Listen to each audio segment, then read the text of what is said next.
What? No? No. Ah. Hello and welcome back to the Yesteryear podcast and the finale to our spooky season reviews. You didn't like my song? Happy November 1st. Happy November 1st. Of course, it's still Halloween for us technically because Yeah. we're recording tonight, so we'll do that. I am James and I am joined by my wonderful co-host Beth. Beth, how are you doing this evening? A little worn out. This week was a lot for me. I had a big shift yesterday. Yesterday. Yeah. And then I did a lot of schoolwork today. You know me, procrastinating and such. Right, everything due yesterday. Yeah, right. Yesteryear. But Yeah, the Halloween shifts they can be trying, and I'm sure this whole weekend was like that. yeah, so. hoping I don't work tomorrow. I'm pretty much because I don't have school or tomorrow or the day after. So if I don't work tomorrow, I'm just gonna sleep in all day. All day. I'll just bring you little sandwiches and slide them under the door. Here you go. Knock, knock, knock. I'll put them in your mouth and move your jaw for you Oh, so good. you can chew. Chew 10 times. 10 times. That's it? Well, that's what she says in the movie. I was making a reference to the movie. She says chew your food 10 times. Thank you. Thank you for that. Yeah. Sorry. No, it's great. Reference the references. Reference the references. That's cool. I like that. All right. So tonight we're reviewing one of my all-time favorite movies, the original Poltergeist. One of the coolest memories I have of this movie is watching it with my family for the first time on HBO. Ooh. You know, honestly, the first time I watched, I guess a lot of the times I watched this. Not a lot of the times I watched these movies was with you guys. So I guess I can kind of relate to that. That's cool. Yeah, I clearly remember us watching it and being freaked all the hell out. Like the entire family was like, ugh. In fact, I don't think anyone felt good about life after the end of this movie, which is odd because it was the first time that I really remember seeing my dad spooked by something. You have to remember I was like 5. I think for that, so for me, the basis of like scary movies, whenever I think that, the first movie that ever comes to mind is Insidious. Because as a child, that one was the one that terrified me. Having this ghost follow you around, be in pictures and haunt you and take your children away type stuff. Yeah. And I remember we watched that for the first time, and I felt like all of us were pretty scared. I agree. I think about that movie a lot, but I went and I rewatched it, I think last year, and it wasn't even that bad for me. I don't know. Well, I also think of Paranormal Activity. Those movies? Yeah. I love those movies. Yeah. But they're terrible. They are terrible. They're terrible. Yeah. But the one movie where at the end the mom, I think, takes them to the grandma's house and the grandma's all crazy. Yeah, they're like witches. They're like witches, right? I always think of that one. It was all weird, but that scared me the first time I watched it. They really tried to have like this underlying whole backstory of why they were. That was, I don't know, just scare me. I only ever wanted to watch the scary parts, right? When they're on the cameras and it's green and you're waiting for the jump scare and it's like, just scare me. Right? You know what made me mad about those movies? Were the previews where it showed like people in the theater being afraid of those movies, like, oh, like jumping and scaring and all that. And I'm like, that doesn't. Oh my gosh! If these people are being no, it doesn't. They did it a lot. I remember seeing those types of trailers where they would have 3D glasses on too. And then the popcorn's all closed and they get scared and it goes everywhere all dramatically. Yeah, exactly. Yeah. I'm like, come on, no. I'm always more afraid watching these kinds of movies in theaters though. Like I feel like if we like today, if we went and we watched this in the theater. It was playing in the theater. I know, I saw that actually. Oh, okay. When I looked up for the trailer, it said, but I feel like I would have been more scared. I would have been like, I got you. Because at that point, you don't want to like, because you feel like everyone's watching you as well. So you're like, if I close my eyes real quick, people are going to, be like, oh, baby, looking away. You're not even watching the screen, you're watching me, jerk. I can't remember what movie we went to go see, but the one time we did go see a horror movie in theaters, and that happened where we were watching it, and you turned and you looked at us and you were like, take your hands off from your eyes, look at the movie, watch the movie. We were like, I'm scared. I remember that, but I don't remember what it was. I think it was Trolls.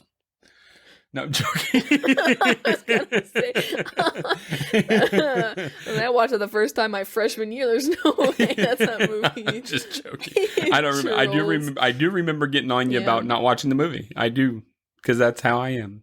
Yeah, jerk. I yell at you for not watching a movie. If I paid $15 to get you in this movie, it is expensive. You're gonna watch this movie. I spent damn near $100 when we went and saw The Rise of Skywalker 3 times.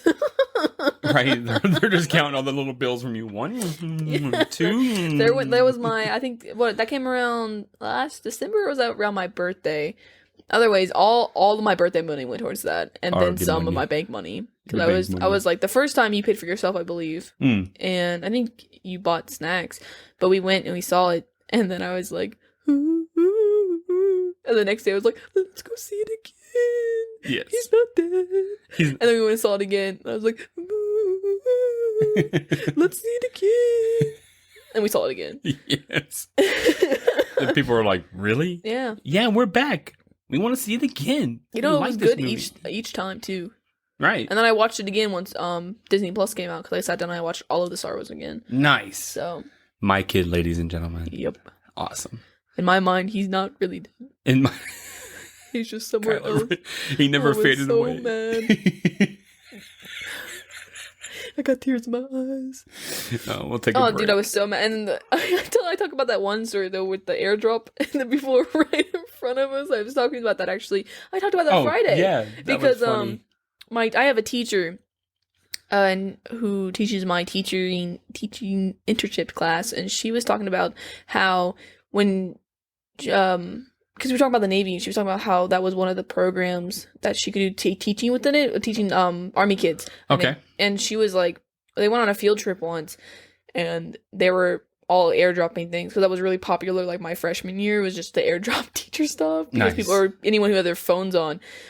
And I was like, oh yeah, last year, me and my dad, when we saw a movie, and when we were bored, we were waiting. It was like, because we showed up like an hour before the movie even started. Heck yeah. And, and we were sitting in the back, good seats. We were like the first ones in there. Mm-hmm. And we were waiting for the movie to start. So I was like, I'm going to airdrop someone this picture of a frog with a cigarette in his mouth.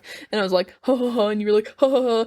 And loud as all being. And I dropped it. And then the people in front of us, they turned around and they were like, did you just send me the picture of the frog with the cigarette in his mouth? And I was like, And then you were all like, yeah, it was her. What? You didn't even give me the benefit. I'm no good in situations. You weren't. You were like, oh no, it was completely her. No. Like, I'm gonna leave you if the apocalypse ever happens. And it's a Halloween memory.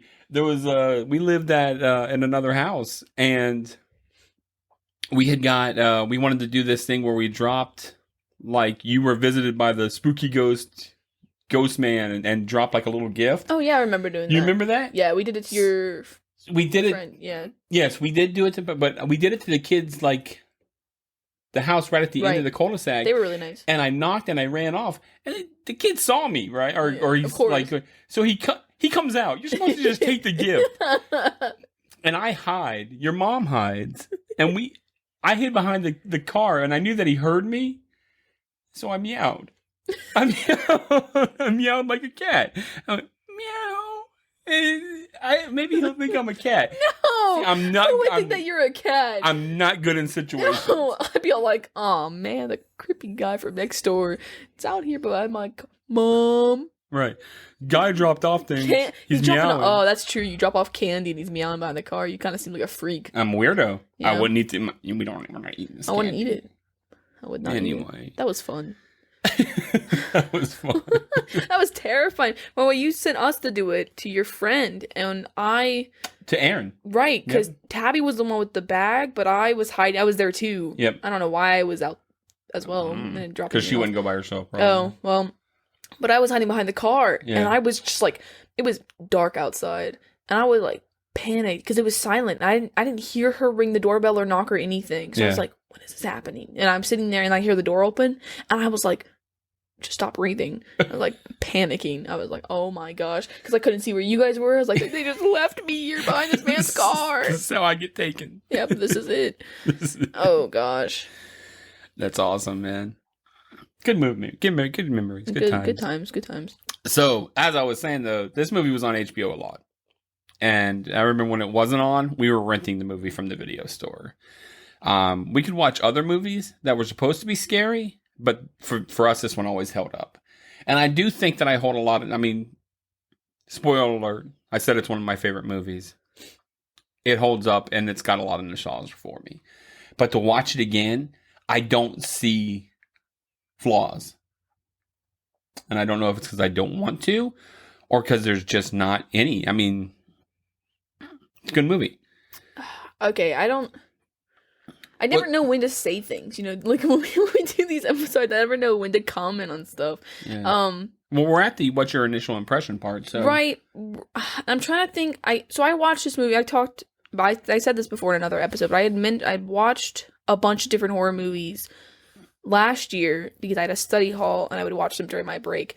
And so I watched this one for the first time last year, the original. I didn't even know they did a remake. And I watched this one and I can't remember how I felt about it at the time.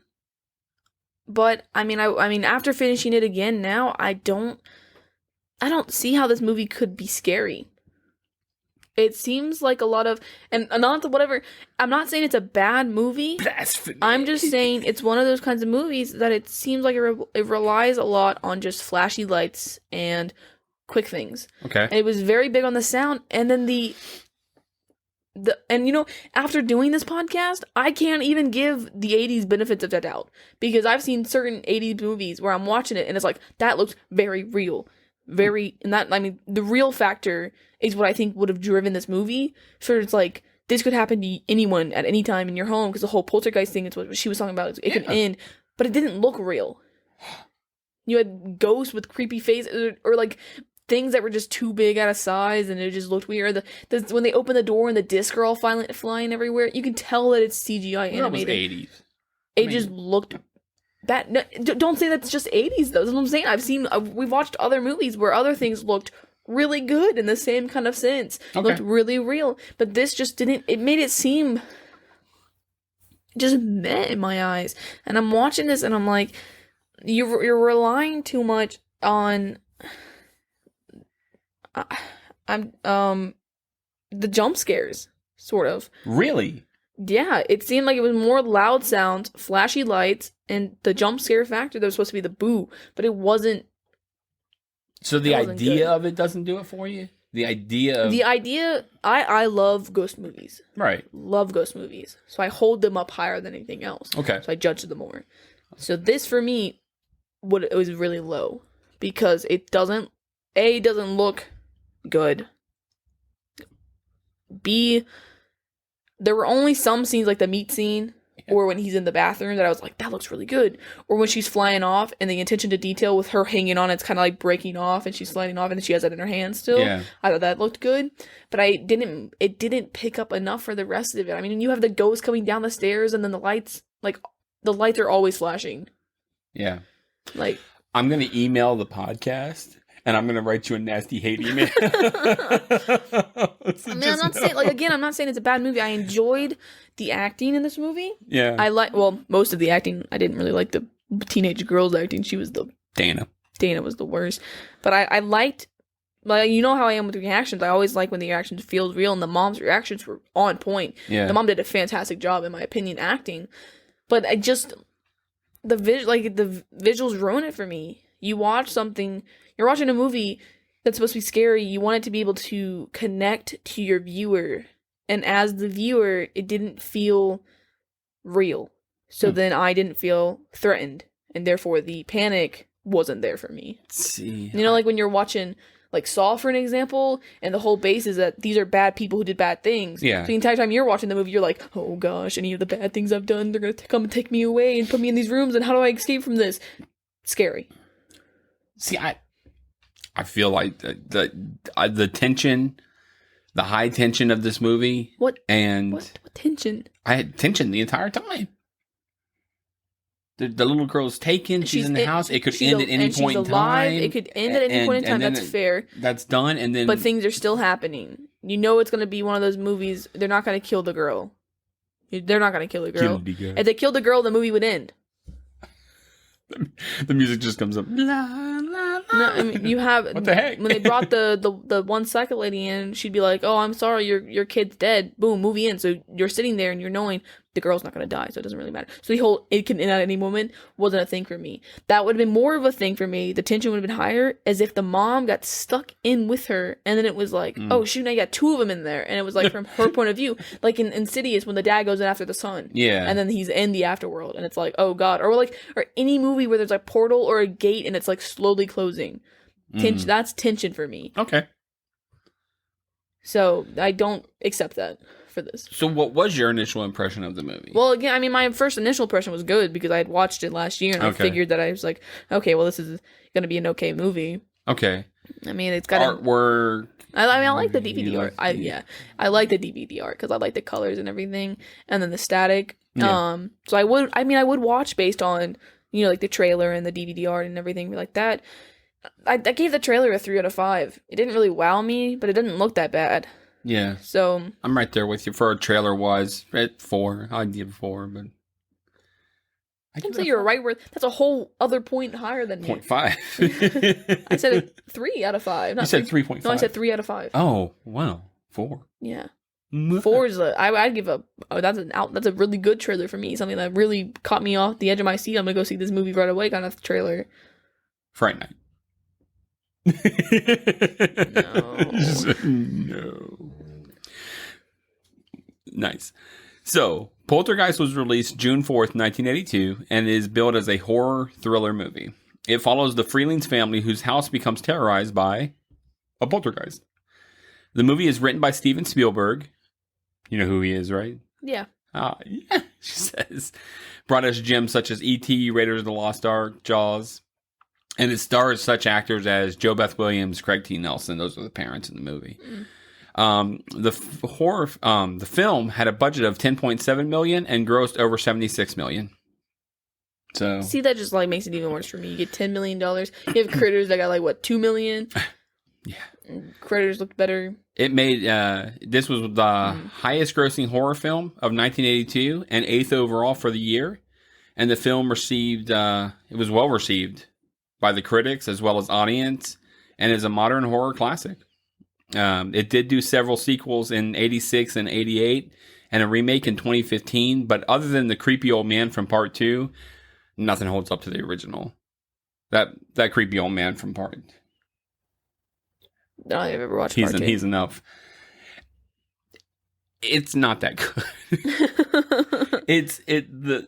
I'm going to tell you this. The beginning and the part with the old man and the parts with Kane, his name's Kane and everything like that in it are friggin' terrifying.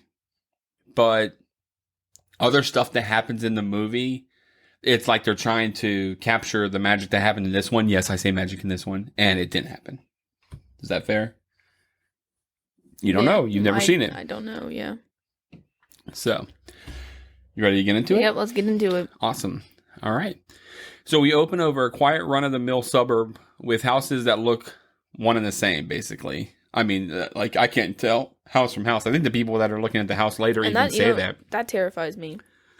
How would you know when you go home and go to somebody's house? I watched, I believe, it's The Lonely Prince or something like that. Oh gosh, what's this movie called? It's The Little Prince? The Little Prince. Yeah. I love that movie. Do you? But there is a part in it, I don't know if there's it's the Netflix one. Oh. I don't know if there's more, but I'm talking about the animated Netflix one.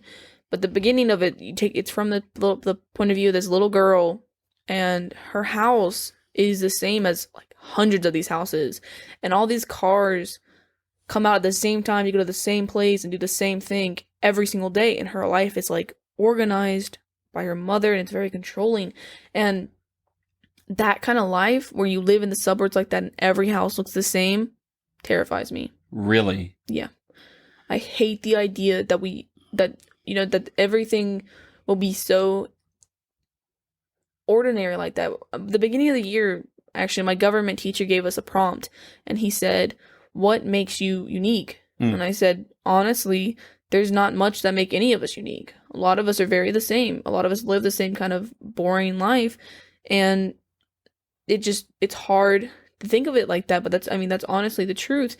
And so I ended up saying that it was my friends that made me unique, because no one has my friends. Those are my friends. In turn, makes you unique. Okay. So, but a lot of the time, I'm scared that, well, I'll end up living one of those lives where it's just like, you go through school, you get a job, you get married, you have kids, you die. I don't want that. That Wow, sounds man. suffocating. Sounds lame and boring, and I'm a very imaginative person, and I think that goes into it. Yeah. I want to do more than that. I got you. How about this? The little prince from outer space can Now you just catch a undermined everything I shooting just star said, made it and stupid. fly away. Perhaps someday he'll come your way. Was it that same? That wasn't in the movie, no. Oh, well, that's a little cartoon. It was called The Little Prince. Little Prince. Did he catch shooting stars to fly there? Oh, I don't know. He had a rose. He loved the rose. Did he die at the end? No. Okay, well, that's a different Little Prince. He was happy at the I end. think what you're saying is pretty friggin' deep. She that went to a world to get him back, and he was all grown up, and he was working in a company, and she reminded him what it was like to be a kid and look through the eyes of a kid. Did he get little and again? imaginative, and became little again. Oh. And he went back to the rose and told her that he loved him, or Oh. he loved her, and so they spent the rest of their days together because he had left her with the fox, or not? With the fox, which the girl had at the end.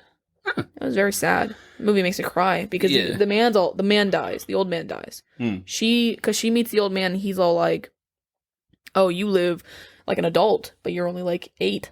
And he's like, "You need to relax more." And he's all like, and it basically shows that as we grow up, we get the imagination and the magic of things out more. I mean, that's what a lot of horror movies capture with the little girls and such, or the dogs, how they can see the paranormal because their minds are still open enough to believe that is possible.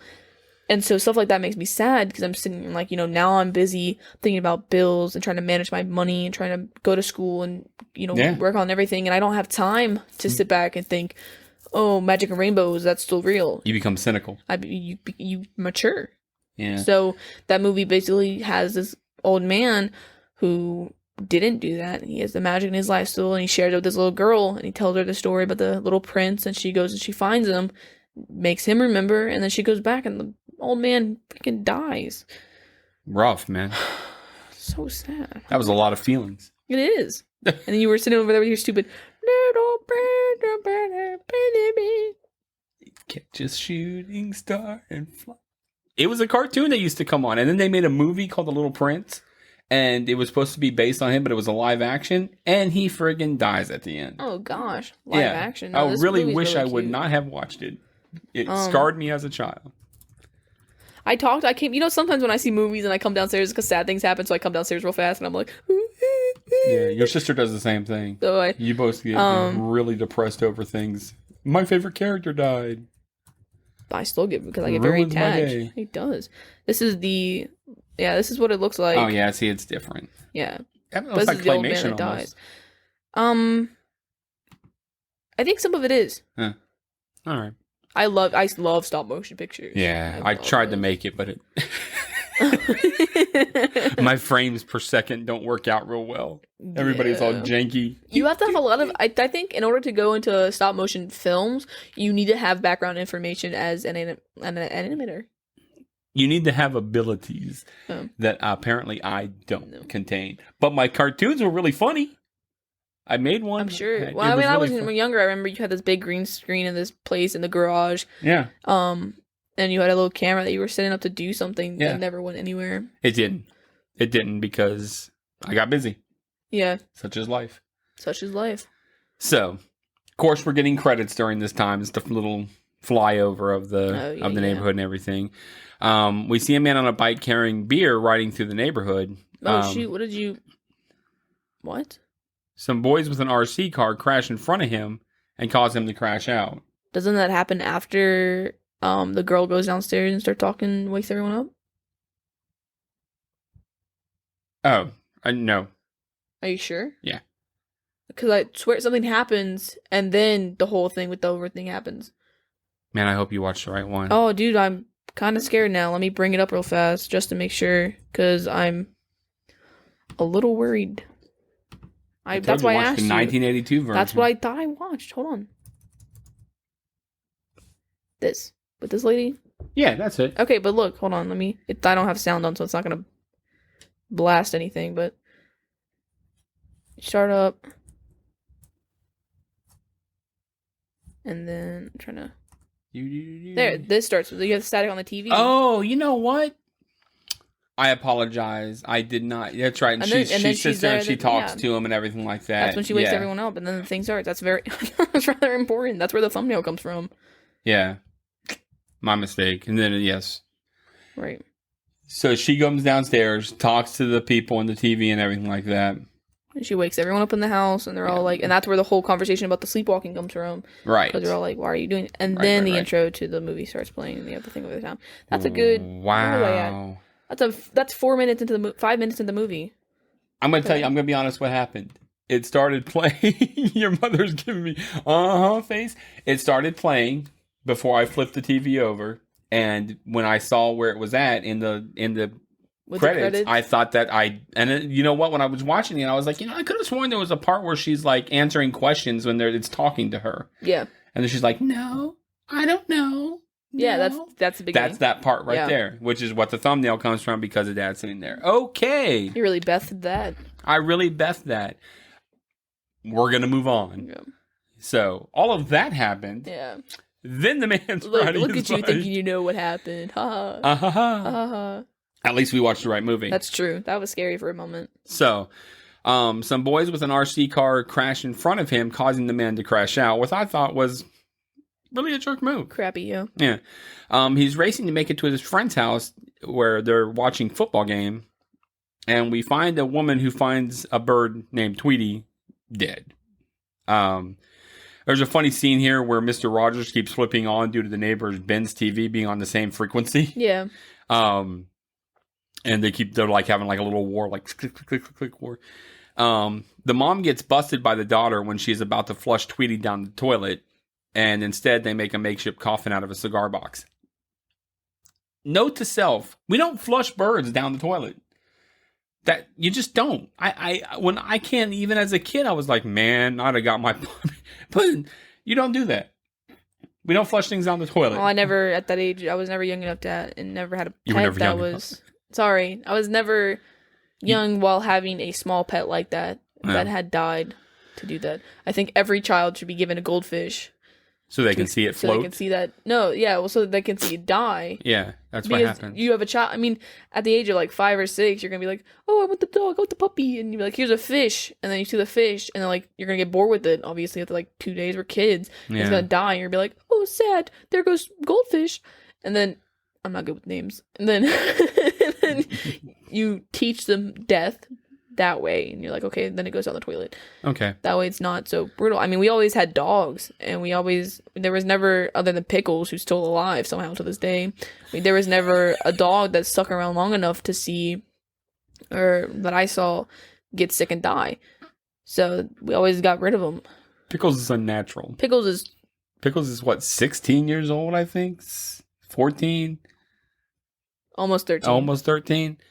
And that dog's been around a long time. Yeah, man. He basically just vibrates across the floor. When we got him. Yeah. So the little girl seems quite sad about the ordeal, and at the same time, her brother is climbing a tree and sees a storm coming. They hold a little service for Tweety and bury it in the garden. The little girl then asks for a goldfish, which she seems to get because later that night she's feeding a goldfish. Yeah, a lot. 2 goldfish in that small little bowl. Well, that's all they need. No. They don't need a big giant tank. They don't need They're a big just little tank. fish. They need 1 fish and some stuff in there, and all she had was the pebbles. That's all they need. They're more. That's fish. Sad. Was that what you would want out as a fish? Have you ever seen Nemo? They had that nice tank with all the rock. I want to live in a tank like that. With a whole bunch of little fish friends? Yep. That'd be cool. It would be cool. If I had to live in a tank. Instead, it was like this big round. You had 2 little fish in there. They couldn't even like turn around. That's all they want. They did a scientist study show. Do you know fish can feel pain? That means they have. If they're alive, they feel pain. Yes. So that way they're alive. They have thoughts. They have fish thoughts. I've seen Nemo. Glub glub. That's all they think. They just say glub glub. Yeah. So there's a storm going on, and the boy looks out at the tree that he had climbed, and he looks to be concerned about it. The mom comes in and puts him to bed, and the little girl screams out for the mom to turn on the closet light. Why not just close the closet? Let me tell you, damn closet light is not what's to be concerned about. What's to be concerned about is the freaky ass clown. A giant clown. Why would you at need the end of the bed? Sits at the end of the bed. We all know what's going to happen with the clown. You're a jerk parent. You know some nice old person sent that thing as a Christmas present some year for the kids. Oh, this will be a nice gift for the kids. And that's why that thing's there. You know that. Why would you have that thing at the very foot of your bed that sits in a chair? I think the girl liked it because at one point in the movie, she was sleeping with it. It was up on her bed. Yeah. I don't think that she liked it. I think people just kept putting the thing there. Hey, let's put this here. I mean, she wasn't afraid of it like the boy was. As he should be. Well, yeah, that's fair. He was afraid of like everything, so. Yeah, well, as he should be.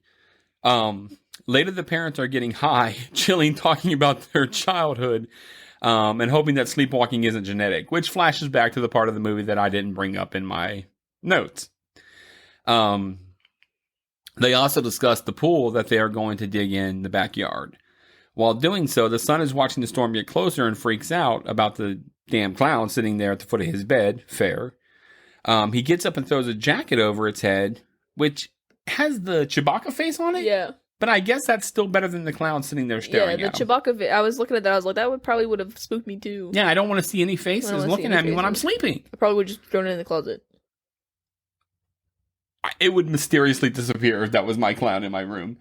I'd have been like, I also would have closed the blinds to the window. The giant window that's there. I would have closed it. Thank you. Yeah. Me too. Giant storm going on. Maybe we put the blinds down. No. Nah. Yeah, this is what I'm saying. It's just like the convenience factor. No, but see, So the son comes in complaining about the storm getting closer, and the dad takes him back to bed. The son says he does not like the tree and that it looks at him and knows he lives there. So the dad changes the subject and tells him that the trick of counting between lightning strikes and the thunder to gauge how close the storm is, which I think is pretty neat. That stuck with me the first time I watched this movie last year. It stuck with me. Did you do it? I don't think I've ever had the chance to. So we don't really. I was thinking about it. We don't really get storms like that. We did down in Florida. And there would be times that it would actually thunder and lightning at the same time. I'm like, how the heck am I supposed to count between? I can't even. I mean, the storm's right on you. Yeah, it's right. It was. It was on my back. Get off my back, Storm. I'm gonna strike you with some lightning. Yeah, I was actually. We got when it was a little bit hotter. We would get the heat storms here. And I was driving. I want to say early to school. The Burton school, so I was there like 6 a.m. driving. Yeah. And there was lightning in the sky, or it was sky, but there was no thunder. It was just the lightning. So, but it was kind of freaky. Like, what do you look at? So. Nice. Yeah. I don't know, just my little tidbit, I guess. So the dad puts him in his bed and kisses him goodnight and then leaves out. He also checks on his older daughter, who's on the phone and shouldn't be. She's kind of a throwaway character. Dude, she really was. She did not need to be there. She's there. There was really no... And I can't even, for a character to be sensible or anything. She had no business being there. Yeah. She was always at a friend's house because of it, or they were like, I'm not telling Dana because... she doesn't need to know she's not involved, or something. That's what the mom said, I think, at one point. Yeah. But there was no good reason for her to be there. Yeah. And she had crap reactions to things. Yes. And that we do agree with. She seemed to cry when it was the time to be happy and be happy when it's time to cry. Yeah. I agree with that. So the kids seem to be dealing with a storm until there is some nasty lightning and they end up in the parents' bed. The thing that used to play at the end of the night when the TV was going off air is playing, and then it turns off and goes to fuzz. This did actually used to happen because TV used to actually go off, which is crazy. It would play that music and it would go off. And that's why it was so relatively, I remember it as a kid because I saw this. Well, that really did happen. Like a curfew? There was just nothing more to play on TV. Oh. And it would go off the air until the next morning when the morning news would come on. Oh, that's interesting. Yeah, it's really weird, isn't it? I guess the equivalent of that for me is when I would watch Nickelodeon And then after, like, I think at 8 o'clock, Adult Swim would come on. That's not Nickelodeon. Yeah, it was. No, it's Cartoon Network. Oh, well, Cartoon Network. I mean, my bad. I'm sorry, I don't have a perfect memory. I'm sorry. Well, get one. How about that? Yeah. So. Well, let's trade brains. You don't want this mess. No, I don't want that mess. You'd be all... You remember minute details and not your children's birthdays. I got children? Pan's got kids? Oh, gosh. So the little girl wakes up and goes down to get closer to the TV. She reaches out to it, and a hand comes back at her. Which, no? Nothing for you? It makes me think of freaking Casper the Friendly Ghost. Hmm. You know, when he had that weird... There were sometimes where, like, the green smoke would come out, and it was all... It looked like... It's like child ghosts. So the fog of the hand goes over the family in the bed, and then shoots into it like a puddle on the wall, which was like really where the way that it waved, it was like woo. The house shakes like an earthquake, waking the family, and the little girl says, "They're here." The next morning is like any normal morning in America, where the kids are eating breakfast and dad is on the phone asking somebody, I think he's talking to Jeff, not that it's important, but he's talking to Jeff, about if there was an earthquake. The family is discussing it and being obnoxious, and the mom asked the little girl who she meant by saying, "They're here." She says, "The TV people," and the mom looks confused. The glass of milk that the little boy is holding breaks and spills all over the older sister, causing her to yell and leave. And I loved it because his first reaction is, "It's not my mess." Yeah. Which I was like, I feel that. I feel that. Glass everywhere, milk everywhere. It's not my mess. Somebody, you clean it. Meanwhile, the little girl runs over and turns the TV to fuzz again and sits all close to it. The little boy picks up his silverware, and it's all bent to hell. Which is a sign of paranormal activity. Right. The cheesy guys working on digging the pool hit on the older daughter, and she gives them the business. Yeah, and I feel like as a parent who was watching that, I would have said something to the people. And they seemed really garbage, too, coming into the house and eating my food and such. Yeah. I would have been like, we need to find somebody else to do this. They were quite garbage.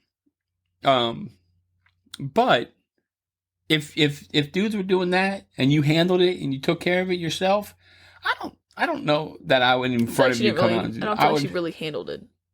She gave him the business. I mean, I guess, but they were still being jerks about it.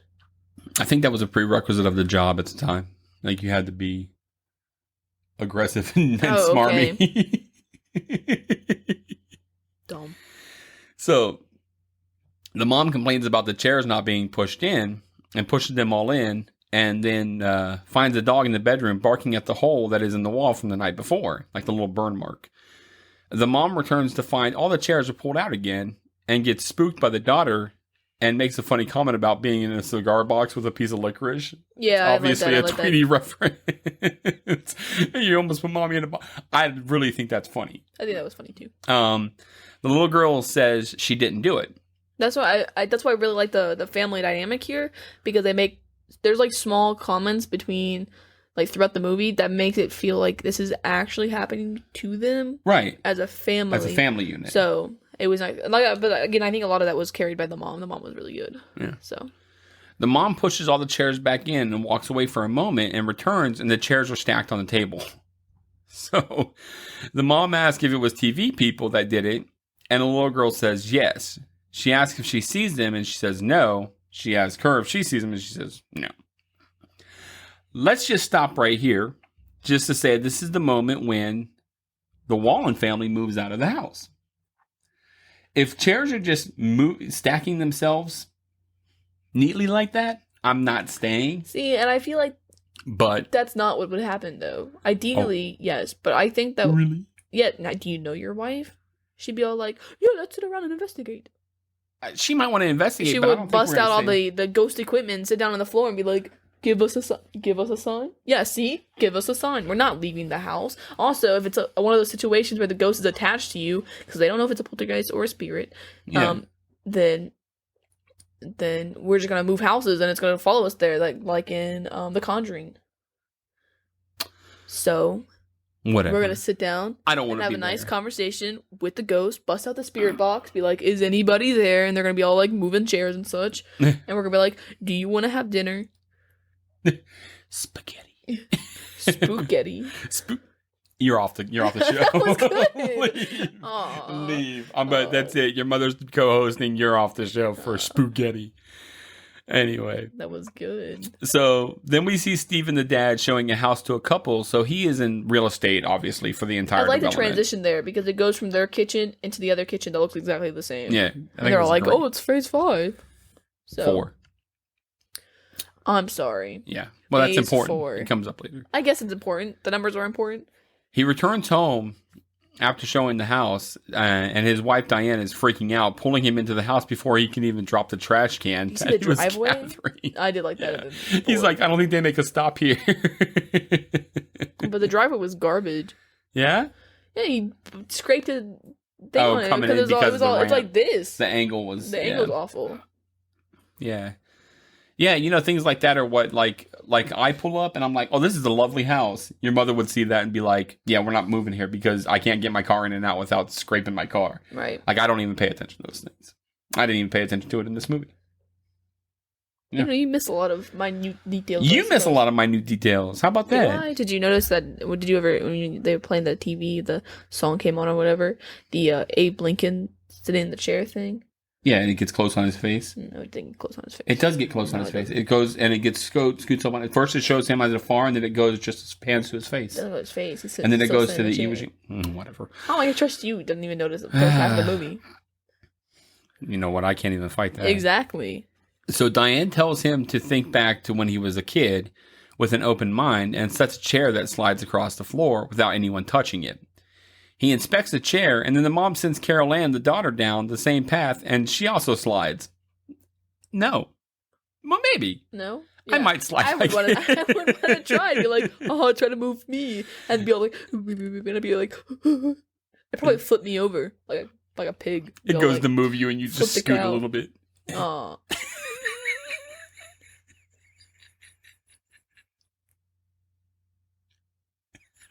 I feel like if it moved the whole adult woman, I would be fine. You go to sit down, nothing's happening. You're gonna get a tingle in you're gonna hear whispers. Fatty. Get off. The portal's gonna open there and you're gonna go through. It just sucks me in. I get stuck. Oh, you know that it's gonna it'll teleport you to the space. Oh, but it's just my half end because I can't fit. Oh, so sad. Oh. So, Steven does not look too thrilled all about this development. Like, he's sitting there up against the wall, and he's like, no. So they go next door and talk to Ben, the neighbor, who thinks they're just there to complain about the TV, but they're not. No. They ask if he's had anything weird happening in the house, and he says no. They're also really goofy. Well, so I feel like wondering there's if they the shock factor. Do you? Yeah. Because I was like, is there a cut scene where maybe they got high again? No, and I think that it was just a cut. Like, how do you, after seeing something like that, it'd be like just imagine you're sitting here and then Chucky suddenly comes alive and then goes back to being dead, and then we're like, bruh. Yeah. What? And then we go and try and tell the next door neighbors and be like, "Did your Chucky come to life?" I mean, how do you tell somebody something like that happened? Say we had an alien come through the door and we're like, "This is happening." We see it with our own eyes. How are we gonna tell? Nobody's gonna believe us. So it's all ha ha ha. No one's gonna believe that this actually happened to us. Yeah, that makes sense. So I think that it's just a shock factor. So Steven and Diane are putting calamine lotion on Steven that night because he got all bit up. Yeah, that was a weird thing to add with the mosquitoes. Yeah. And there's another storm going on. The kids are trying to stay calm about the storm by doing the counting thing, but it's not helping at all. Then the tree reaches in and grabs Robbie the son. The parents run outside to the tree to help the son, who is being eaten by the tree. Yeah. I like that. It was weird that it was also a tornado there. Yes. In the background, you can see it. But the closet gets really bright and starts to suck everything in. Everything including Carol Ann. Steven is able to get Robbie out of the tree, and the tree uproots and gets sucked into a tornado. Everyone is outside, and they realize Carol Ann is left inside alone, so they all run back in to find everything is sucked into the closet. They pull stuff out, but only find the damn clown sitting there under the blanket. Yep. So they search the house and kind of find Carol Ann, but they can't find her. I'm sorry. To search the house for Carol Ann, and they can't find her. So Diane thinks that she might be in the swimming pool. So they run back outside to check it, and poor PTSD Robbie is upstairs in the parents' room, and hears Carol Ann. Definitely traumatized. Yeah, hears her talking from the TV. I was confused of where he was bleeding from, because there was definitely blood on his face. A mark on his head. But you see it later. It's on his nose as well. Yeah, and that's where the blood is. But you couldn't see. I didn't see like a cut. Yeah. So it was kind of. It's more like a scrape. Yeah. Yeah. But yeah, Carol Ann's talking from the TV via the TV, all echoey. Robbie does not handle this well at all. No. And Diane is pretty freaked out as well, because she's like, what? And then she's like looking at the TV, and she like reaches out. Let's just take a minute here to talk about the whole situation. So I can appreciate the tornado and you being like, oh, it just skimmed us. But at no time does a tornado cause a tree to come alive and try and eat your son. Yeah. I grew up in Florida. Not typical tornado behavior. It's not. Also, they don't grow roots and grab you by the leg and try to take you with them when they get sucked up by said tornado. Tornadoes are a weird thing for me, because the only time I ever had to deal with something like that was once back in Virginia Beach, where you put me and Tabby in the bathroom with a bunch of blankets. Yeah. We went in there and you were like, go get your like blankets and pillows and whatever. And so we got a bunch of stuff and piled into the bathroom on the floor, and we were just sitting there, and the door was open. And I remember being scared because this was after Raven had come over in the bathroom. I was like locked in the bathroom somehow. And we had to break the lock, so the lock didn't work anymore. So it was like, if it comes down to it, we can't lock the door anyways. But I remember seeing you because the bathroom was like aligned to the entrance of the house. Yeah. And I remember watching you like look out at the sky with you were on the phone too, and you were talking, and you were on the phone, you were watching, and the TV was on playing the news and everything, and we were trying to find where, I guess you were trying to locate where it was at, but it was like scared. Like, is this it? Is it gonna hit us? Yeah, that was a real deal, man. Yeah, they were close. They were like down the street close. Yeah. But it did not hit us. It did not. Thank God. Yep. So, as I was saying, I can appreciate that you have to stay and try and get your daughter out of the TV. Like, that's fair.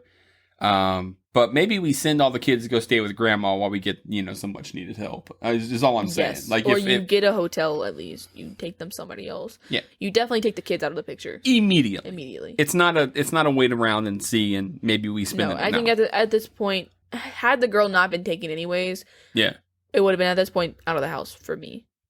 There's a line between being like, oh, let's see if we can talk to the spooky ghost, and if they're friendly, versus, oh my gosh, my kid just got taken and eaten by a tree. We're leaving. I don't want that happening to me.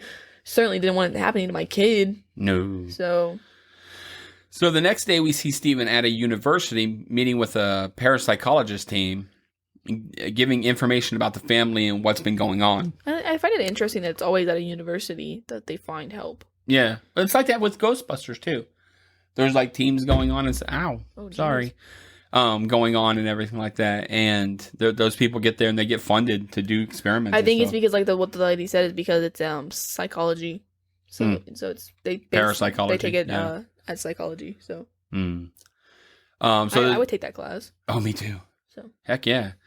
The team wants to do an investigation of the house, and Steven is like, you can do whatever you want as long as you find my little girl. So yeah, he seemed through it. He seemed definitely through it, which was interesting. It's because after they go back to the house, it seemed like he had waited a while. It seemed like the family had waited a couple. They had been trying, like weeks, maybe. Yeah. So the team shows up and starts their investigation, and it is taken back when they see the disturbances in the bedroom, which you said were cheap and cheesy. Yeah. It's great when they were talking about it being a haunting versus a poltergeist, because the lady's all kinds of nervous. Like she's trying to get tea and she's all shaky and everything like that. Yeah, that was really funny. And she's like, I'm not saying it's not haunting, because the tea slides across the table. They tell them that everything could come to an end at any time, since it is most likely a poltergeist. So they have to hurry and find Carol Ann. It made me kind of laugh because it made me think of The Conjuring 2, which I don't know if you've seen or not. I don't think so. But it's with they're the English family this time. No, I didn't see that one. And it's the girls. But at this point, they're... Well, I guess maybe it happens in the first one, too. That's the one with Bill Wilkins, isn't it? Yes. Go ahead. Yes. But the people, they show up, and they're like, okay, they ask the questions, they're like, why can't we do this, or whatever, or you have to wait, things come in 2s or 3s. Yeah. And I think that's interesting, because it shows... Consistency, but also it's like, okay, this family is really going through it. They've been here for a couple of days. They're getting used to the patterns that it goes. But again, I don't think I'd be sticking around. But I guess in that case, that mom couldn't afford to go anywhere else. By this time, now if my kid was stuck in the house, I'm there. Yes, but my kids are not there too. But no, nobody else is going to be there. They turn the TV on to fuzz and start to call out to Carol Ann. Carol Ann answers her from beyond and seems to talk via the TV, all echoey again. I meant to ask. Yeah. I thought the first time I watched this that the dad or the mom actually went in after her, and there was a scene where everything it's like gray. Everything's more gray, and he goes like into this room, and it's like all these people. I might be thinking of Insidious. What? No, you're talking about the remake.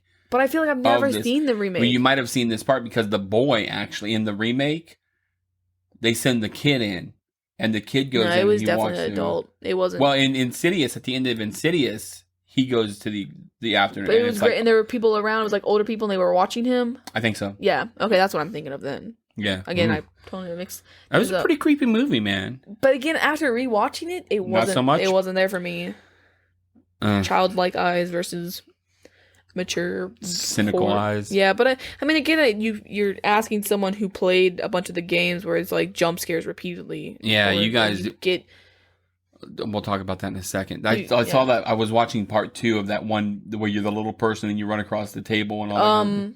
Little Nightmares. You saw the trailer? Part 2. I was watching gameplay of it with the kid with the bag on his head. Yeah, that's the Zero. Trailer. I think I don't know the name. I think maybe. But Mono. Those are the trails. I think it's either way, dude. I watched probably 10 minutes of gameplay of that, and just the gameplay alone Did it come out? is. I don't think it's out yet. I think it comes out next year. But we talked about that also on one of the episodes. Right. Yeah, February 11th it comes out. Well, either way, I was watching some gameplay of it or whatever, but it was good. This game, because it makes me think of a lot like yep, there's the kid with the makes bag. me think a lot of Limbo. Yes, but worse. So Carol Ann says that she cannot find her mommy, but that she is afraid of the light. Dr. Lesh tells Diane to tell Carol Ann to stay away from the light, as it is a way out, but not the way they want her to go. A bunch of watches drop out of the ceiling through some type of portal. Marty thinks it could be that the voice could be being transmitted from a CB radio inside the house and runs off upstairs to investigate while Ryan is taking readings downstairs. Carol Ann says there is somebody with her, and she starts to freak out like she's being chased and like running through the house and everything like that, which is pretty cool. And I can appreciate that the ghost or the people there wanted to try and debunk it first. Yeah. Add a little layer to the movie. Yeah. So I can appreciate that. Yeah, the first thing he's like, this might be coming from a CB radio, and he runs up to go find her and look for the little girl in the house. After seeing the watches and stuff appear out of nothing from the ceiling. Yeah. I'm not gonna doubt you anymore. So Truth. So Diane then feels a rush of air and says that Carol Ann moved through her, like through her soul. Yeah, she was like, I can smell her. Yeah. And of course, Dan is crying. Yeah. They then start to hear stomping around the house, and wind picks up, blowing them all down. They can no longer hear Carol Ann, and Dr. Lesh asks where Carol Ann was playing when she disappeared. Diane says the closet in the kids' room, and Dr. Lesh wants to go check it out, but Marty runs downstairs with a giant bite on his side.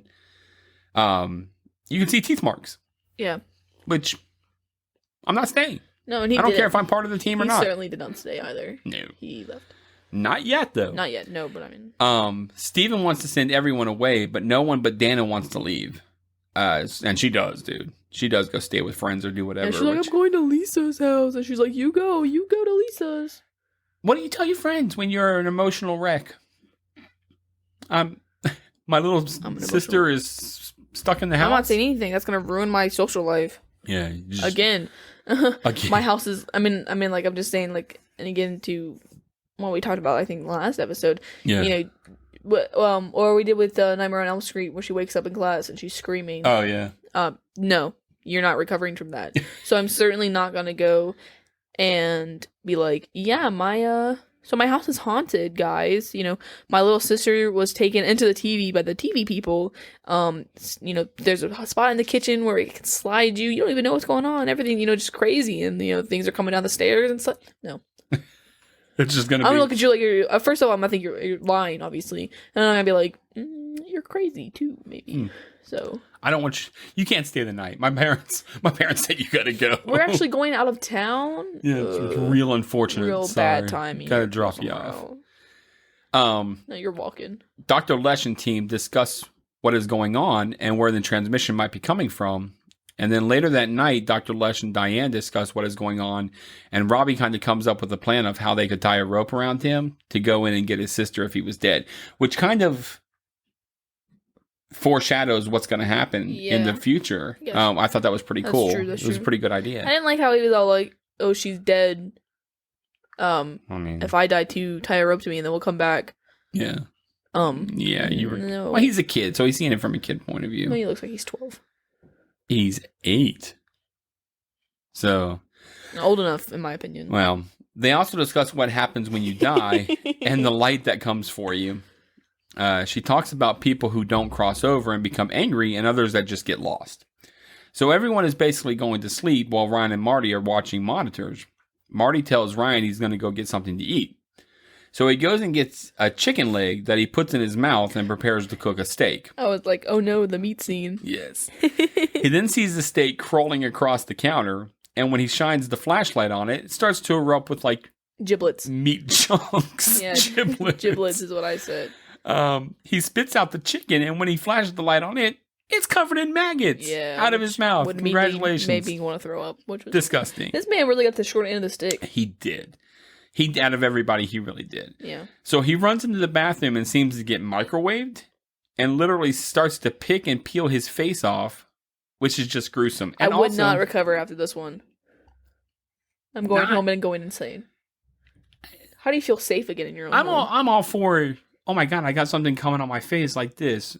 I'm not going to start picking to the point where I'm picking my eyes out. Yes, true. If I think when I watched, Scary Stories Told in the Dark, there's a scene where someone's in the bathroom and the spider is coming out of her cheek. She goes to pick a pimple, but it's actually a spider. And they're coming out of her, her face. And first of all, I was disgusted. Fair. Which does not scare me. I don't like that. But I don't like being disgusted either. But I was watching this. But I think that in that case, I'm not going to continuously pick at something if I have bugs in my face. I'd be like, this is horrible. So the same with this thing. If this is happening, it's progressively getting worse. I'm coming downstairs. I'm like, take me to the hospital. Right. I need medical attention stat. My face is melting. Right. So it flashes out, and he hadn't done any of that, but he's still pretty freaked out. Then out of the living room, Ryan isn't paying attention to the cameras, and one of them starts to focus in on the stairs while he's like drawing some picture and listening to music. A mist starts to come down the stairs from the bedroom like a ghostly human form. It was almost angelic, in my opinion. It was good. Yeah, it had the little robes going around it and everything. Marty sees it and gets Ryan's attention. Everyone starts to wake up and see it and starts to freak out. Steven asks what it is, and it disappears into the same space that the watches fell from. So Ryan rolls the film back, and it recorded what looks like a bunch of spirits walking down the stairs and looking around. Like they were in like hats and such. Like you could see the men outline and everything like that. I did not like that, man. This is because you couldn't really see them in the naked eye, but the video was able to pick them up and stuff like that. And that to me freaked me out. It didn't like it. So the next day, Steve and Diane send Robbie and Ebuz, the dog, to stay with his grandma, as they should have done weeks ago. Yeah. So he shouldn't be involved in any of this. Maybe the grandma was on a cruise. Then he goes and stays at a hotel by himself. I don't care. The kid should not be involved in this mess. I don't understand why you're literally setting him up for failure for the rest of his life. His you know what? Yeah, no, I wouldn't be able to. I feel like, there's certain movies that we watch, and I'm like, I just don't understand how you come back. Oh, we're going to talk about that. Because I would never be able to be. I would never feel comfortable in a house. Right. Ever again. Or anywhere, yeah. I'd be like, any room I'm in at any point in time, something awful is going to happen. Right. I wouldn't be able to have any materials, anything, any toys, and nothing. You would just have to kill me. So, Dr. Lesh discusses the watches and their age, and that she is going back to the lab with the gathered data. She says that Ryan is staying with them, and that Marty will not be coming back. Fair. But that she will be coming back, and she's going to bring help. Stephen is talking with his boss, Mr. Teague, that stopped by to check on him since he has been missing so much work. Mr. Teague is basically worried about Steve leaving the company, so he takes him for a ride. Meanwhile, Diane decides to check out the kid's bedroom by knocking and opening the door, and when she goes to open it, she gets the fright of her life, which, in my opinion, that's what you get. There's nothing good in that door. Yeah, that's fair. Stay out of that room. We don't go in that room anymore, is what Steven says. And it was all locked up, too. And it was locked up. I don't know how she magically got it to open, but that's fine. Right. So, Mr. Teague takes Steven to a hillside and discusses a new development area in one of the existing cemeteries where Phase 5 is going to be built. Steven says that it's wrong to do, but Mr. Teague says that they've done it before when they built the area where Steve's house is built in Cuesta Verde. Yeah, because he was all like, well, it's not an ancient burial ground, ha ha ha, and it's still a cemetery. Right. What? It's still very disrespectful, and he's like, well, nobody's complained up until now. Who are you saying might complain? He's like, whoever might have a problem with this. Clearly the dead people. Yeah, clearly the dead people. I'd be mad. So, that night we find that Tangina, a psychic medium, is there at the house to help find Carol Ann. Ryan is filming and Steven is not impressed at all with the look of Tangina. Because she's a small woman, I guess. But she makes him look foolish when she clearly can hear his thoughts. Yeah. And I liked that. She was like, I am addressing the living. And he's like, well, I was answering with my mind. She's like, yeah, man, I heard you. I just don't answer. I don't like trick answers. Trick questions, I think. Yeah, and she said trick answers. Yeah. So Tangina tells Diane that Carol Ann is alive in the house, but that she needs Diane to be strong and do whatever she asks her. Tangina tells of how there is no death, but a transition to a different plane of existence. She says that basically Carol Ann's life force is giving off a light that rivals the true light that should be crossing over to. She also talks about the evil that is with Carol Ann and that is basically holding her hostage. So then she says, let's go get your daughter, and sets up to do so. She has Diane call out to... And she says to Diane also, it's very important to note, that she says she will only listen to her mother. Yeah. Which is really funny, because then she tells the dad to call out to the daughter. Like, how is she going to listen to the dad if she can't hear the dad and can only hear the mother? Right. Plot holes. All right. Well, I'll give you that, but whatever. So she has Diane called out to Carol Ann, and she finally answers because the dad threatens giving a spanking, and when she seems to break free of the evil force. Tangina tells Dan to tell Carol Ann to go to the light so that the others will follow her into it. Once she has done so, they go into the kid's bedroom. It's all freaky, and the closet looks to be a pathway to the other side. So they use tennis balls and throw them into the closet, and it comes through the ceiling downstairs where the watches fell from. Like just out of thin air. Yeah. The same happens with ball 2. So then Tangina has Diane call out to Carol Ann and tell her not to go into the light. Stephen then throws the rope into the closet, and it comes through the hole in the ceiling. So initially Tangina was going to go on the rope herself, but then the mom's like, she's not going to know you. She's not going to come to you. And she's like, that's right, you go. So Diane ends up going instead. Stephen and Diane kiss one last time, and Diane goes into the closet. She tells Stephen not to let go of the rope, and he responds, never. He lets go of the rope. Spoiler alert. Yeah. So Tangina then starts to tell the spirits to cross over into the light, and Stephen freaks out. He's like, no, you said not to do that. And so he's like, Diane. So he starts to pull the rope against Tangina's direction, and a giant freaky head comes out of the closet, causing him to let go of the rope. And you didn't think that the big giant freaky head was freaky at all? You didn't care. Cheesy. Giant skull head. Boo, spooky. No. So, at the same time that this happens, Diane and Carol Ann drop through the hole in the ceiling covered in goop. Yeah. Stephen puts them into the tub and starts to clean them up, saying, breathe, and they do, and then they wake up. They all cry, and Tangina says that the house is clean. So, once again at this point, you don't worry about your stuff or anything else. You get your family and you roll out. Get somebody else to go get the stuff. We're leaving the house. Yeah. I guess it's fair, because it's going to be all over the other things. Attachment. I don't need stuff anymore. I just need to leave. I got the one thing that was keeping me there was my daughter. I got my daughter. We leave the house. I don't care who says what about the house. We're out. So I'd want my ceramics. Well, I'd want the sheep and the frog. Yeah, I'd want all my stuff.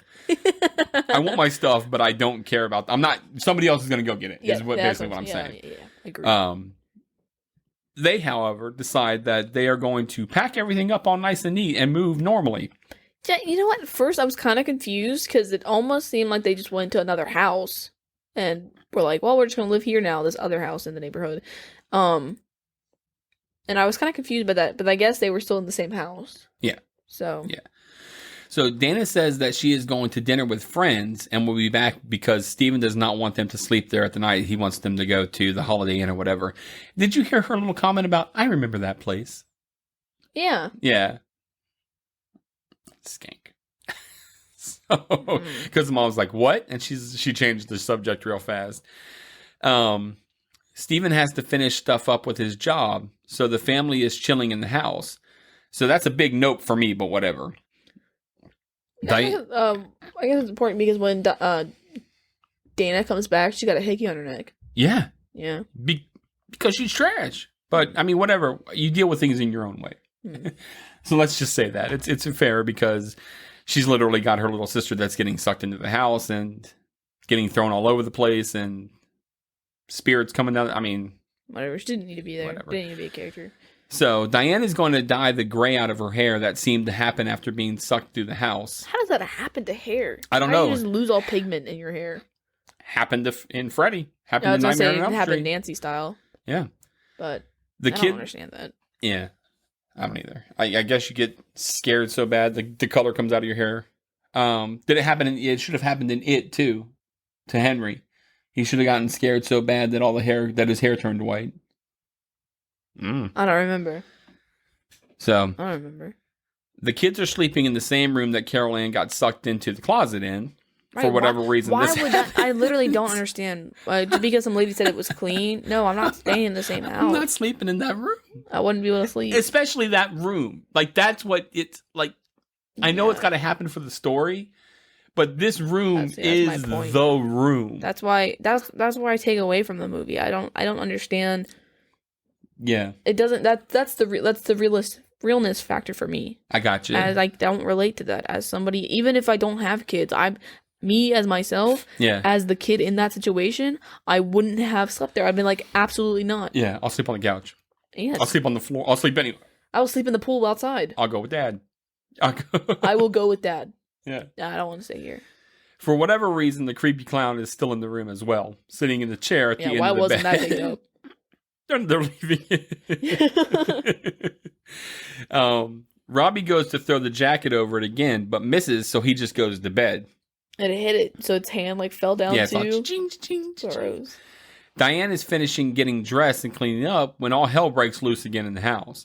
Robbie hears a noise and discovers that the clown is not in the chair anymore. He looks under one side of the bed and it's not there, so then he looks under the other, and when he comes up, it grabs him with an evil face and drags him under the bed. You saw the clown's face, right? Oh, yeah. Yeah, it had completely like changed to like like horrible. Yeah, that was Yeah. that was its face. It laughed. Yeah. Yep. So Diane hears the screaming and goes to help, but gets tossed around the room by Ghost. She seemed really okay. This is like the only time I'm not okay with her reaction, because she was very under concerned. She was just like, "Oh no, drop me, no!" If I'm getting strewn up the freaking ceiling, I'm gonna be like, "Wah, wah!" Yeah, but it was Freddy style. She was like flipping around, just being doo doo doo. Yeah, she was just like tumbling. No. Yeah, drop me right now, mew. Yeah. No, I don't know, man. I'm screaming. I'm gonna be not okay. Me either. So, meanwhile, the closet is opening and looking to suck Carol in again. I'm surprised. Diane tries to open the door, but is shocked. It shocks her. Yeah. And a giant dog ghost forms in front of the door, chasing her down the stairs. You thought it was a dog? Yeah, it was like a dog thing. It was like a dog spirit. It was like a skeleton that roared like a lion. Skeleton. Okay. It didn't look dog-like at all to me. Well, it had a dog body. No, it didn't. A dog body. It was massive, and it looked like more like a mermaid, if anything. It had all the symptoms of a dog. No, it had none of the symptoms like a dog, and it roared like a lion, which is cat-like, if anything. Moving on. Okay. She then gets shocked by everything she touches. Like, she goes to touch the stairs, gets thrown. She goes to touch the door, gets thrown across the room. It's electric. Boogie, woogie, woogie. Oh my gosh. I'm so mad at that right now. I'm sorry for you. That? I'm sorry for you. No. It's so sad for you. I don't know what that's from. Me. Oh, okay. Well, it's a song. It's electric. Boogie, woogie, woogie. But I'm the one that always does that when it's so. Well, so she makes it out the back door to go call to Ben for help, and falls into the pool, which is filled with muck water and, of course, skeletons. This was really crap for me. I didn't like the scene, because I understand doing it so that reference back to the fact that they were always concerned with her falling into the pool. Yeah. But then she's like going to climb out and just stand up. And I know it's all slippery, but she was all like. She's exhausted, man. I suppose, but you have enough willpower to pull yourself out of it with the one thing. You have enough willpower to stand up on that one part. There was no reason that you couldn't have found the gripping by just like mushing it enough. Enough mud would have formed that you would have been able to propel yourself back out. She was super close. There was enough, the angle that she was at, there was a way to do it. But they did it just conveniently so that she would fall back into it. Yeah. So. Well, actual coffins start to raise, complete with dead people falling out of them. She does almost make it out, but slips and slides back down into the water with all the skeletons, which, those are real skeletons. Yeah. Gross. Like, she had her mouth open. Yeah. Gross. I don't even care if I'm an actor or not. Plus with the mud water, too. I mean, there's worms in it. There's going to be different types of spider bugs. Sick. She is able to climb out using a pipe, and Ben is there to help her. He, grabs her, and she freaks out. She hears the kids screaming and runs back into to help them. Get away from my babies! She does try to get Ben to help, but his wife is like, yeah, no way. No dice. Same. I would have like that too. I'd be like, we're not going. What the heck? Yeah. Sorry, guys. Sorry that your house is, what? In the end, though, it didn't really seem to work out with anybody on the block, so. No, it did not. No, you're not going to be able to sell your house after that. Your property value's going way down when the house next to yours ends up getting sucked into another plane. Right, but then the whole street started acting up too. Yeah. Yeah, it was literally like chasing them down the street. Yeah. So. Yeah. Diane makes it back upstairs, and the hallway stretches and stretches. And they really did that. Like, they really made a stretching hallway. Oh, really? It was really cool. That would have made me sick. Yeah. She makes it to the room finally and almost gets sucked into the closet, which is now a giant throat. She manages... Yeah, you know what? I have fault with that, because the way she was opening the door, straightforward, it would have sucked her in. She would have been holding on to the doorknob, if anything. But it would have opened and thrown her in. But she was on the side of the door. Yeah. Well, she manages to grab Robbie, who grabs Carol Ann, and they make it out of the room safely. That's a crap way to grab her, too. I would have grabbed her by, the foot. Because grabbed something. her by just the fingers. Like, that's easily gonna slip. break. Yeah. I always thought that same way. I really always hated the way that they grabbed each other because I'm like, no, grab her arm, grab her foot, grab her by the pajamas, grab her some other way than just by finger tuck, because finger tuck of a 6-year-old isn't really gonna hold that. Nope, she's not gonna have the willpower to hang on. It's gonna be really crap. So about the same time, Steven makes it home and sees that the family, like dang rave going on inside the house. Yeah. The front door like swings open and he sees them and they're like, Steven, help us! And then the door slams down. And of course, coffins are popping up all over the place, inside and outside of the house. And Steven even gets knocked down by one. Steven grabs Mr. Teagues and yells him up proper for only moving the headstones of the cemetery, which that's really, really cruddy. Yeah. To just move headstones and not move the bodies. Really cruddy. As a person. Yeah. You're a horrible person. Horrible. So they make it to the car and Steven is freaking out trying to get the car started. He finally does just as Dana shows up. And she starts to freak out, and Steven yells to her to get in the car while Robbie tells him to just drive off. Yeah, literally. And I agree with Robbie. Truth. Hashtag get in the truth. Car. Just drive. Just leave her. Because you know what? The house is coming. And we don't have time for you. If you can't get in screaming. You're saying they're screaming there. What's happening? What's going on? Get in the car. Yeah. You already know that there's freaky stuff happening. We're not worried about what's happening. Get in the car. Mm-hmm. So the house starts to kind of explode, sending like a shockwave out that knocks Mr. Teagues down.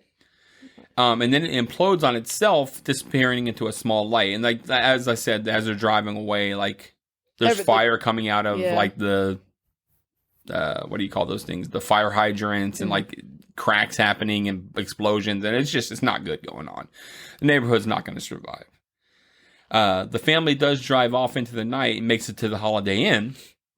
They go into the room, and then Steven wheels the little TV out of the room, which is like a little funny ha moment. Well, there's no real like resolvement. It just ends. He closes the door, and the movie basically ends with the creepy theme music playing. Which, again, as I said, when it ended, I was kind of like, huh. Because even though they made sequels and kind of showed how the family kind of progressed after this. How do you progress after this? Like, I'm in the hotel. Great, the TV's not in there, but there's other electronics. There's walls. We can't see those spirit things, and we saw them in our house. How do we know that this thing isn't going to... I'm like... I can't even look in the closet anymore because I'm afraid I'm going to have a giant throat in there.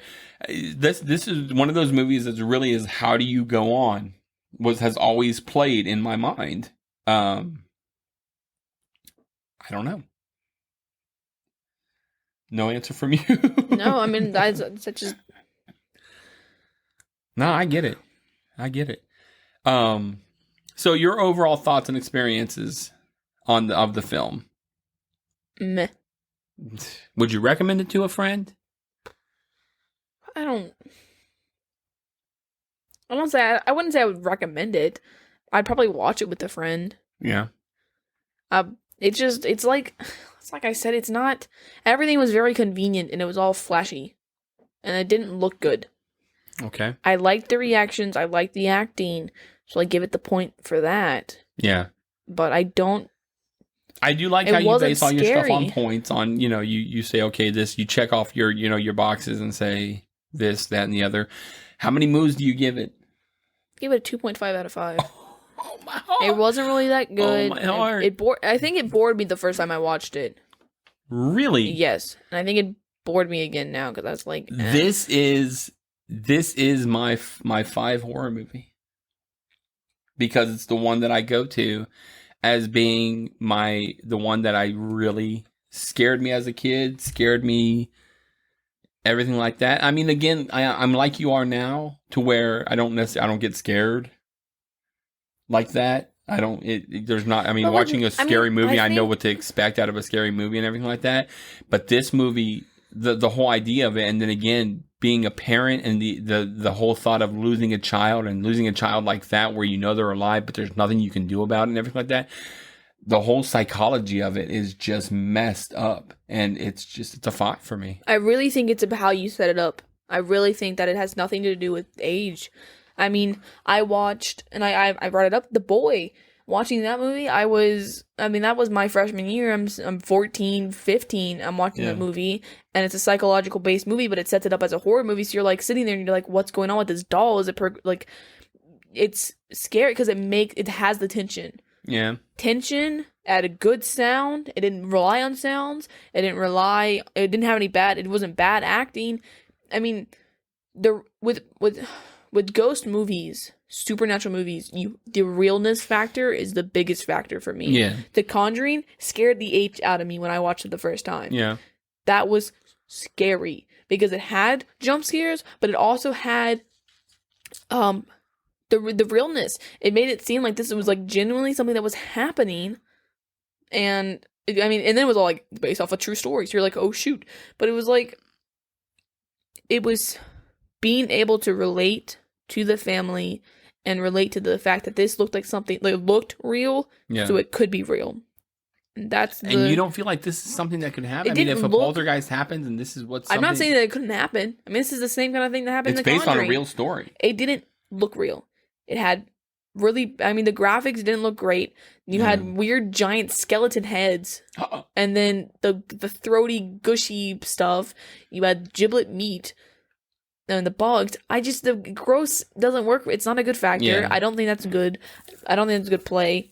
I don't think that you should rely on flashy lights either. I mean, a lot of this movie is just like flickering black and white lights. That's not scary to me. Okay. Sounds where it's all what really tensions for me is like when it goes like quiet. Yeah. And it's not just some like big loud bangs or anything. It's just like zooming in on something. It's like, okay, you know something's gonna happen. You know it's gonna happen, but it's still scary that way. It's still gonna get you. Like I said when I was watching Freddy Krueger Nightmare on Elm Street, and I knew the jump scares were happening, but the one at the end where he comes up and he's behind her, that scared me. Not it got me. The lamb didn't scare you. But this movie, it just wasn't. Okay. The real factor wasn't there for me. And because the real factor's not there, a lot of the other factors don't come into play. And so it's just like, I'm just watching. It seemed like Casper the Friendly Ghost. Wow. It seemed you had the green ghost mist, and it was all ooh spooky, but it wasn't. It's so crazy to get different takes on things, man. I mean, that's what I love about doing this, because your views on it are valid, but it's just this is my quintessential scary movie. This is my horror movie when it comes to horror, but just because, I think I believe in paranormal stuff. I believe in that kind of stuff. Yep. I believe in that this kind of stuff can happen, and I always have. And the fact of being like, I can put myself in anybody's position in that movie, minus Dana. Yeah. And which is funny because I'm 17 and she's 16. Yeah. And I was sitting there like, what are you doing? Nice.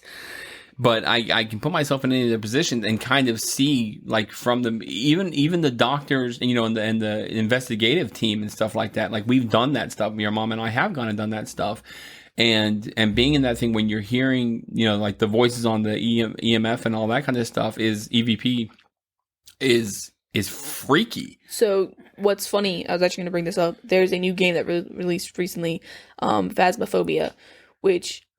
You can play it in VR, but you can also play it on regular. But you go and you play with your friends, and you are like ghost hunters, and you're assigned these jobs, and you play with in-game sound. Yeah. So it would be like you have the headset on and the microphone, and the ghost can hear everything you say. Oh no! So you have to there's like global chat, and there's like this radio chat.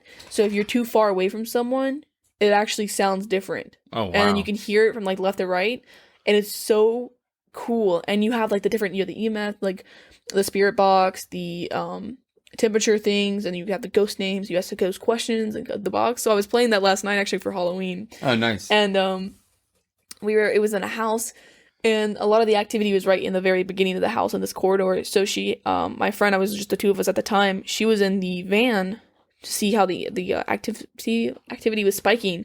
Yeah. Because the ghost goes into like haunting mode, and it will kill you. So you have to be careful and be quiet.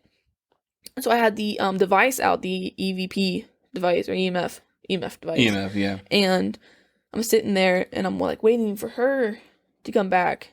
And then it spiked to a 4. Oh no. But the highest is 5. Oh no. So we wanted it to be to a 5, but it wasn't. It was at a 4. And so I'm sitting there and I'm like, and then I radio in. I'm like, oh, it's at a 4. And so I look down and I turn around and just look in the corner because it's all black. And I'm like, I'm scared. so that's why I'm saying, like, I'm someone who gets scared easily in like real life situations. So that's why with like realness factors or like being able to relate to characters is a really big part of horror movies for me, because if you can relate, then you feel more for the character. I got you. My friend plays that.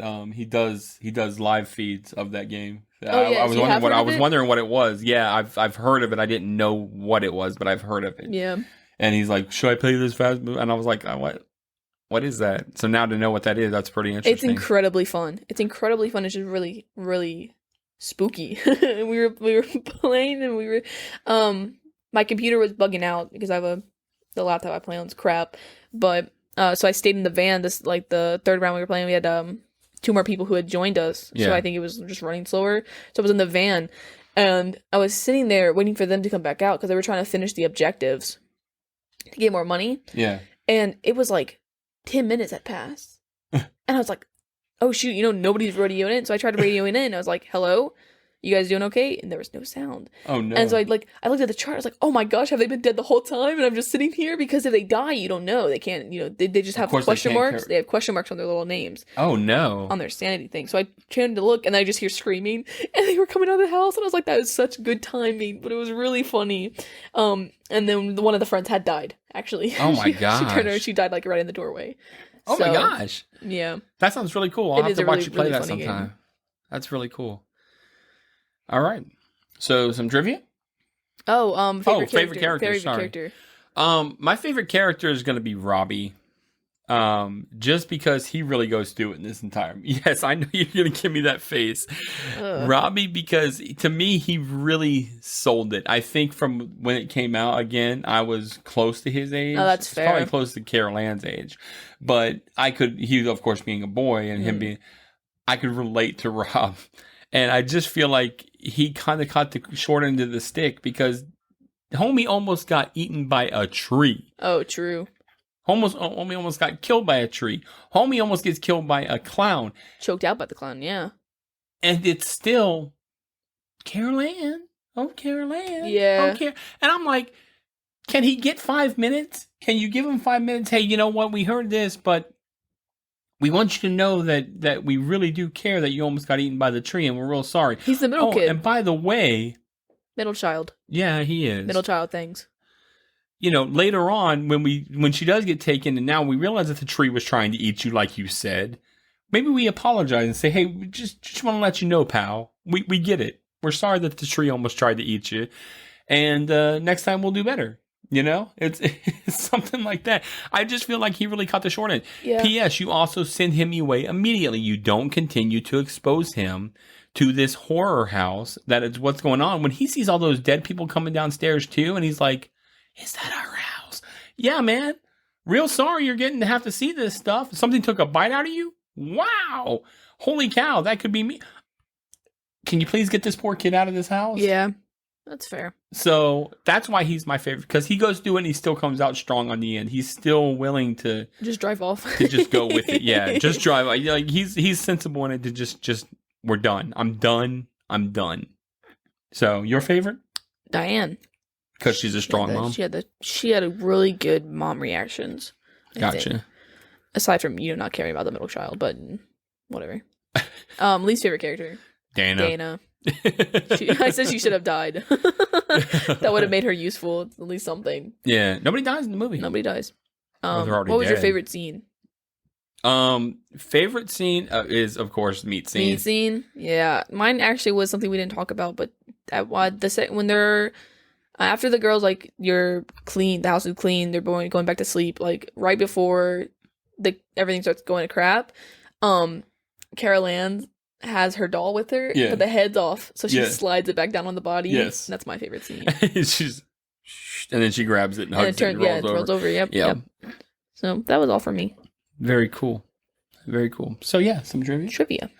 All right. So Drew Barrymore was considered for the role of Carol Ann, but director Steven Spielberg wanted someone more angelic. But it is how Barrymore got the role for E.T. of Gertie in E.T. I've never seen that. Right. But it's pretty interesting. You know who Drew Barrymore is, right? You know, at the beginning of Scream, the blonde girl that gets stabbed out? Oh, yeah. That's her. But yeah, she had a big childhood role, you know, stuff like that. So, for acting. Yeah. So, Heather O'Rourke, who played Carol Ann, she really kept the goldfish. So. Oh, she really kept the goldfish? Yep. Oh, that's interesting. Yep. So. It was Tweety 1 and Tweety 2. Yeah. Both of the terrors that plague Robbie came from Steven Spielberg's own fears as a child, a fear of clowns and a fear of the tree that was outside of his window. Oh, really? Yeah. The house used to film this movie is located in Simi Valley in California, where it still stands today. And the family that owned it sold it in 2009. I think that's really interesting when they show the houses where things were filmed and people actually want to live there and such. I feel like I wouldn't want to. There would be bad energy. Yeah, it's bad juju. You're always going to be like, oh. Right. Oh. You know, Ooh. Things you go down the hall. Ooh, that's my hall. Ooh, I sleep in this room. No. The clown puppet used in the film is on display in Planet Hollywood in Caesar's Palace in Las Vegas. And the movie line, "They're here," was voted as number 69 movie quote by the American Film Institute out of 100. So that's the most quoted movie, 69 out of the most quoted movie. They're here. Yeah. No. I feel like I'm easily quotable from anything, though. I feel like you could probably say it a lot, but there's a lot of movies like "I'll Be Back." True. You know. True. I mean, have you ever seen that movie, Terminator? No. I don't like that. But you know when I say it, yeah, you know what I'm saying. There you go. So if I go, "They're here." I think we talked about that once with different things. Where I said you can see how I know certain references, but I've never seen certain movies. Yeah. Because I think we were talking about pop culture. Yeah. I think. So. All right. We're gonna wrap this one up tonight. Unless you have anything else. Nope. Awesome. I'd like to thank everyone for stopping by and listening to our 28th episode. It's crazy that we're at 28. I know I say that every week, but it's crazy. We deeply appreciate it more than you could imagine. Of course, the best way to say you love us is to give us that 5-star review on iTunes. You have no idea how much I'm sure you listen to podcast after podcast and you hear people say, you have no idea how much that helps. It really does, because it moves us up the charts, puts us on new and noteworthy, and does all kinds of stuff for us as a podcast. And plus, it's nice to get reviews back. And of course, I say 5-star because that's the one that helps us the most. But if you don't want to give us a 5-star and you want to give us a review, hey, do so. Yeah, tell us what we're doing wrong. Tell us what we're doing wrong. Tell us what we're doing right. Tell us how much you love us, you hate us. Anything like that. Tell us your favorite animal. Yeah. Tell us. Leave a review, 5 stars. My Zebra. favorite animal. Oh, just say the animal name. Zebra. Zebra. So, another way you can do that, if you don't want to give us a 5-star review, but you want to give us some feedback, which some people have done recently, which is really so cool. You can email us at the yesteryearpodcast@gmail.com. That was really nice. We got some nice emails. We did get some nice emails. With some really nice, some nice words, and I appreciate that. Twitter is twitter.com/yesteryearpcast. Instagram is instagram.com/yesteryearpodcast. Our Facebook page is facebook.com/yesteryearpodcast. We do have our private group, the Truffle Shufflers. Our every week secret question is the host names, James and Beth. Our website is the yesteryearpodcast.com. It's really cool. It's got links to merch on there. It's got all kinds of information. It's got information about me and Beth, and just, overall, if you want to watch the shows through the website, you can do that. Listen to the shows, because we don't have video, because Beth doesn't want it. Yeah, because I sure it'd be really interesting to watch two people talk. Yeah, it's not pretty time. It's relaxed time. Yeah, exactly. I'm over here in I'm not gonna sweats and a sweatshirt. Make myself all up. Doll up? Yeah, I'm not going to doll myself. You look the same every Get week. all gussied up. Oh, no. Go and powder my nose. Look at those movie style that powders. giant powder. Giant powder. Poof, poof, poof. Yeah. Makeup. Poof, poof, poof. Patreon is patreon.com/The Nostalgia Group. If you'd like to support us in a financial way and listen to the episodes and stuff that we got on there. I got to catch up on there. We've been slacking, so I got to get going on that better. We do want to do a shout out to Greg Revan, who does our music for us, our intro and outros. And as always, we love you. Say goodnight, Beth. Good night, everyone.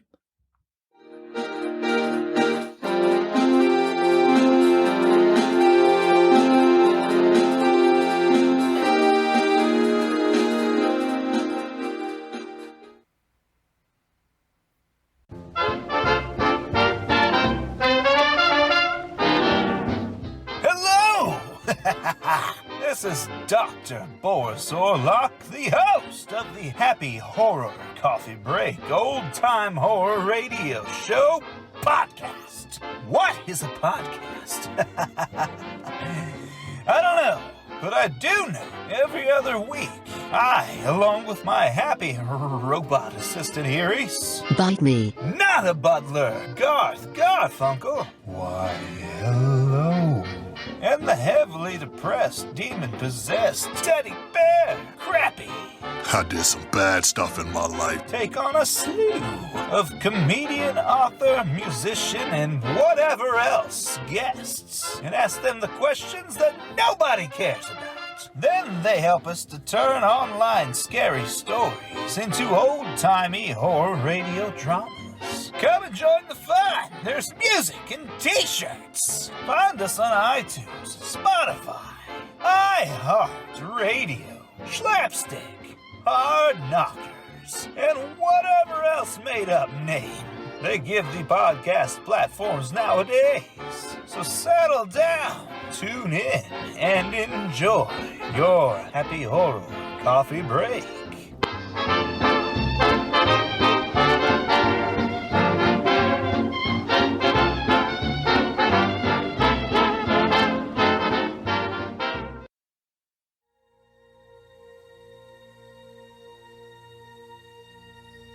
Space, the final frontier. These are the voyages of the waste vessel, the Black Swirl. Its ongoing mission to explore strange news stories, to seek out new laughs and new absurdity, to boldly go where no sci-fi podcast has gone before. Welcome to Close Encounters of the Slurred Kind.